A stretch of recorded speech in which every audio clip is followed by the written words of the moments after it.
Hello, good afternoon. How's the energy out here? We're post-lunch. Give us a little something. Okay, I see you. Good afternoon, my name is Darnell Storm. Very excited for this conversation. We're going to be talking about what the marketing trends are for 2025. There's so much that's going on in this environment, changing consumer behaviors, new platforms, emerging technologies. So I'm joined by three wonderful experts in this field, and we want to dive in and have an exciting conversation. So we're gonna jump in. What I'd love for each one of you to do is just to give us a little bit about what you do with your company, and then also tell us one of the marketing trends this year that have really kind of captured your time and attention as you guys focus on 2025 and beyond. Christine, I want to start with you. Sure.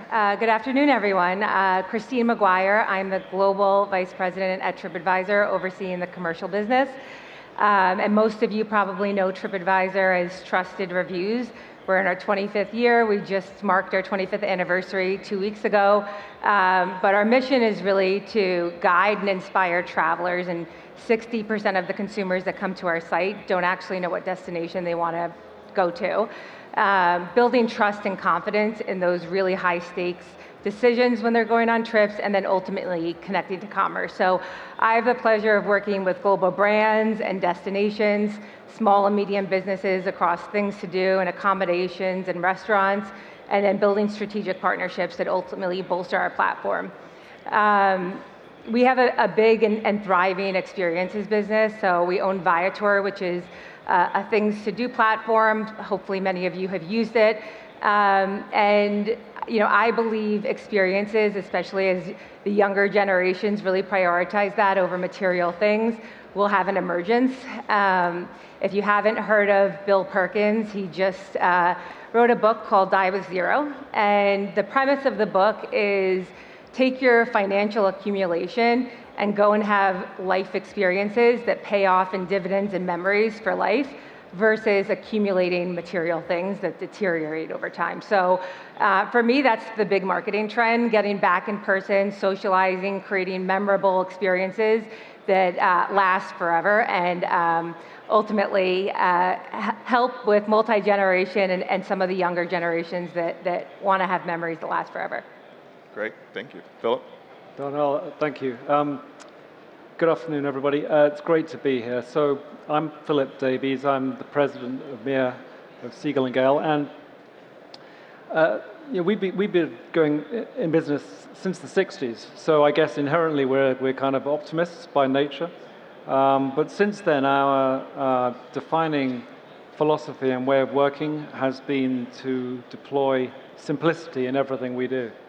And for us, that's probably as relevant now as it was in 1969 when we were founded. And you think of whatever way of looking at that you like, from, if you like, the expression VUCA, where everything is volatile, uncertain, complex, and ambiguous. And simplicity really is the antidote to that. So when we create brands, when we develop brands, when we create stories, we make sure that they have that thing which is absolutely fundamental for us, which is about focus. And simplicity isn't about reductionism or minimalism or anything like that. It's actually that, if you like, the pretentious way of talking about it, it's the intersection of clarity and surprise.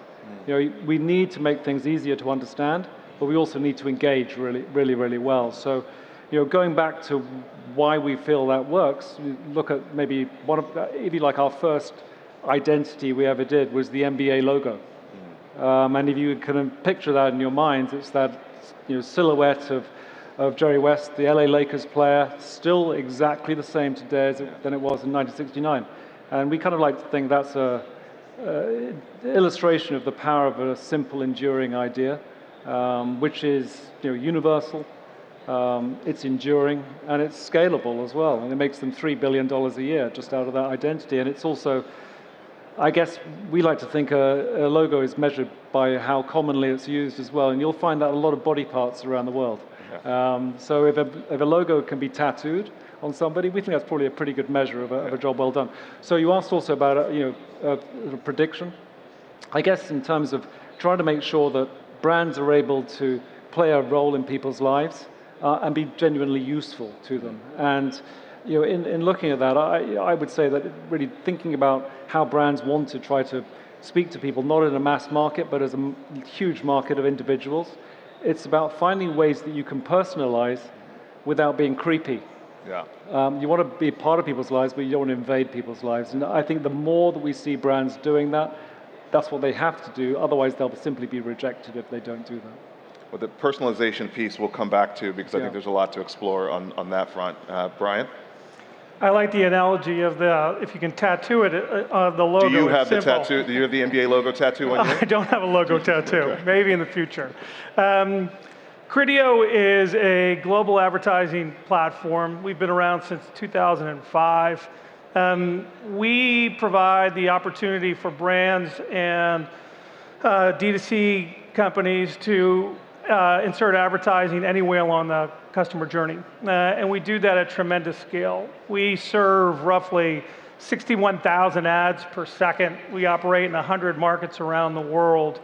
And when you see, for us over the last few years, when you think about a prediction, the commerce journey is dramatically changing. How we shop, it used to be like, at least when I was younger, you would go shopping, to now we live in a world where you're always shopping, whether it be for trips, whether it be for something you need at your house, whether it be for a car, we're always on. So watching that new journey unfold is fascinating, and Criteo sits at the center of that for over 20,000 companies around the world. So as we dive into talking about the trends of 2025, you can't not talk about the fact that consumer behavior is shifting very quickly. And in a lot of ways, it's very challenging for marketers to keep up with those shifts and movements, but there's also so many more tools and things to be able to track those and market consumers. How do you guys think about tracking and following consumer behavior and not only being reactionary to trends, but making sure that you're not going down the rabbit hole of what one trend can be, but actually creating some sort of sustainable storytelling with consumers when you're marketing to them? We can start with you, Christine. Yeah, it wouldn't be a marketing trends panel without talking about AI. Yeah. And if you think about history, arguably AI, consumer shifts have dramatically accelerated versus any other time. So if you look at ChatGPT, within 2 months, they had 100 million users. I don't know if we could look back in history and see anything like that. So I would say for marketers, it's a first mover. You can't lag, you can't sit still. You really need to adopt the technology quickly. And then as I apply that to travel, talking about e-commerce or streaming, those consumer experiences and behaviors have shifted so dramatically where it's a frictionless experience. You expect same day or on-demand programming. I would say travel in the era of AI is ripe for disruption. There's so many touch points across a fragmented journey that AI can really help bring that all together, personalize the experience.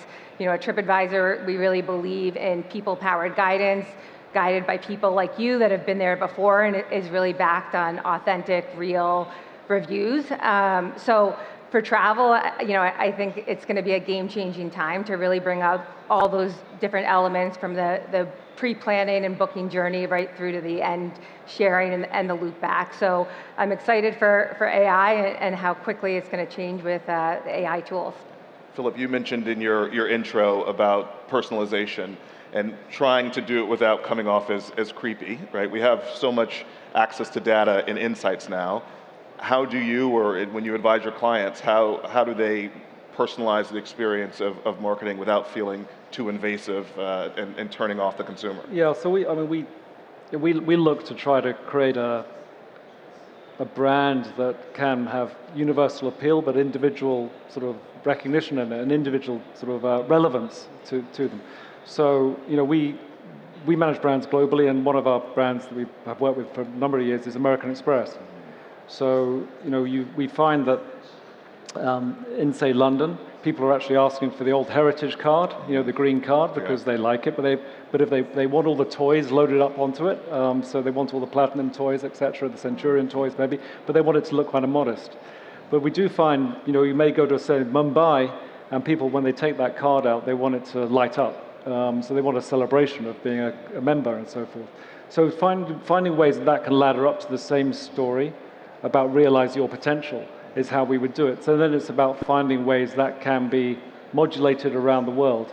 to absolutely make sense. So, for us, it's when it comes to using that with AI, it is down to a simple idea like that, and that's always what we look for. And for us, it's finding that AI won't find that for you. So we use AI as writers and as strategists and designers, but it's really being able to identify.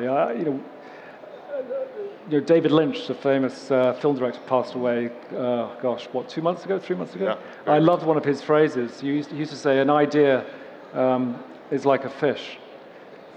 You can't make a fish, but you can catch one. And that's kind of like what it's like using AI as well, making sure that you can really spot the right things, and you can see a fish rather than just see the shimmering light on the water. You can really get something. So it's finding a great idea that is actually very, very, very, very versatile and flexible.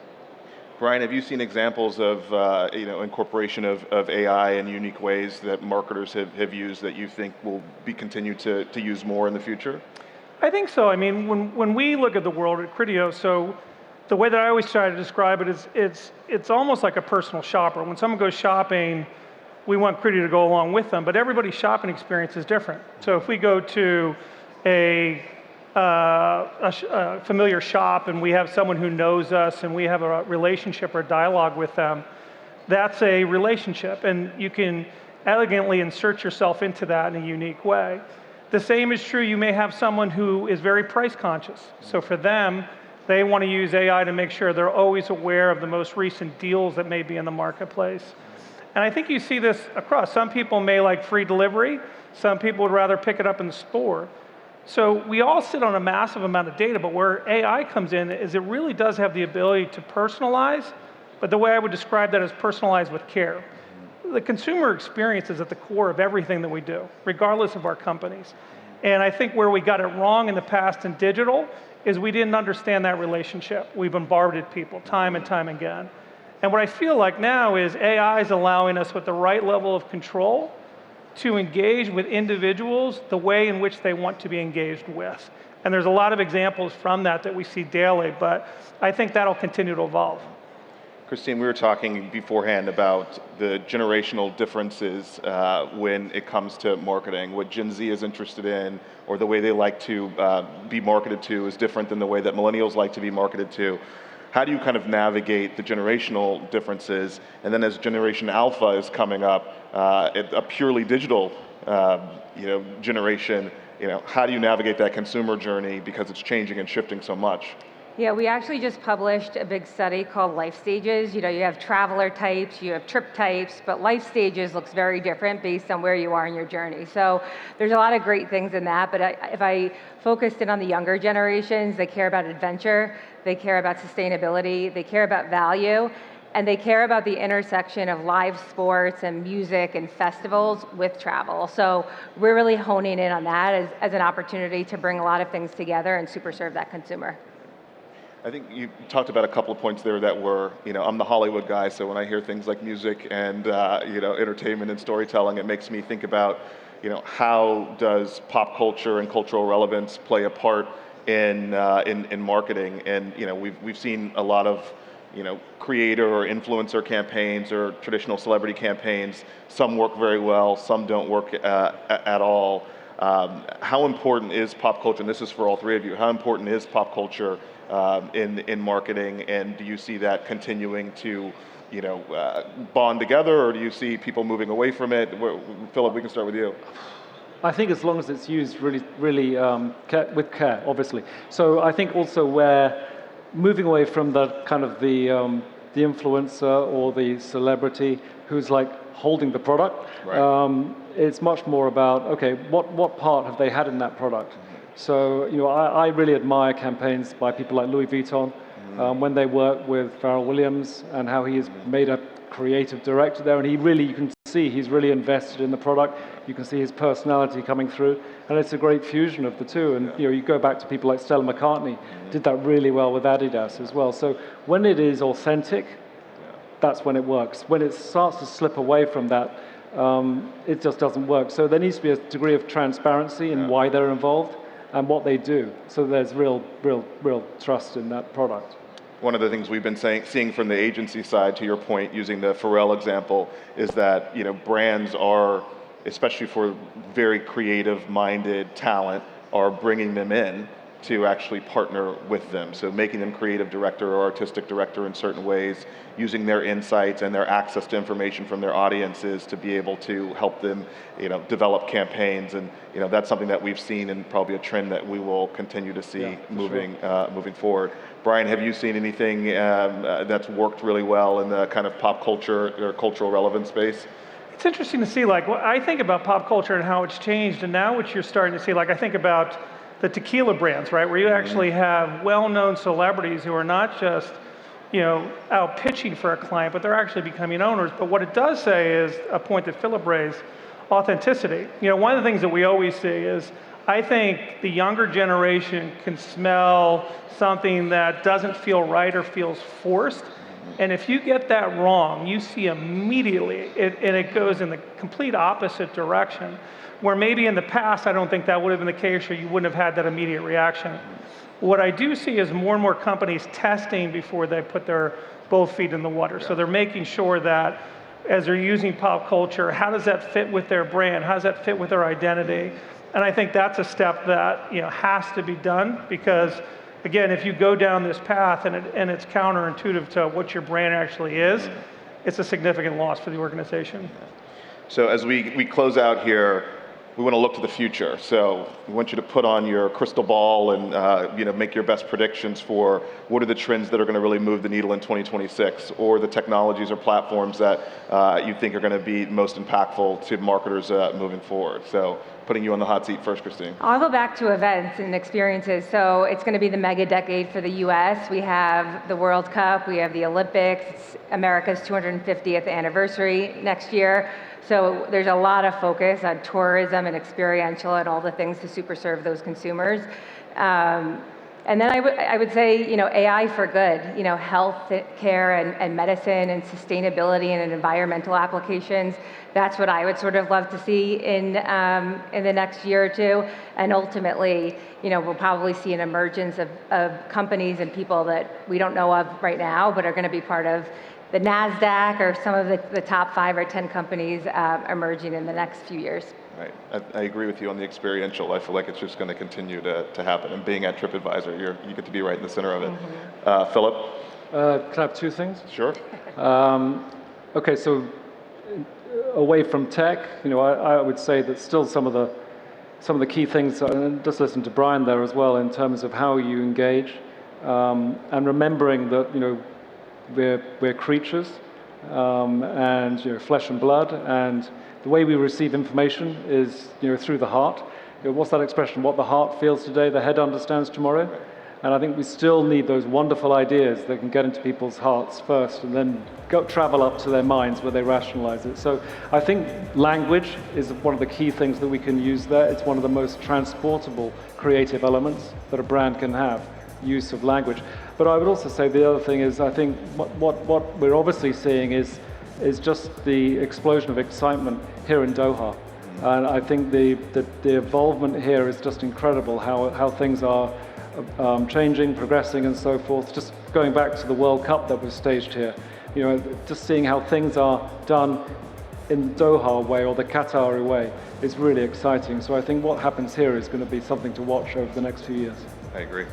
Brian, closes out. I know we're on red, but the thing I will leave you with is, as a consumer, whether you're going on a trip, going to the store, buying something online, the consumer experience is only going to get better and better. How companies are evolving to take advantage of technology today blows my mind, and for consumers, the fact that it gets better and better is something I absolutely love.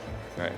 Well, thank you for your time. Thank you for your predictions. If any of their predictions are wrong, you should message them in a year on LinkedIn and tell them that they were wrong. But no, thank you for your time, and thank you all for listening.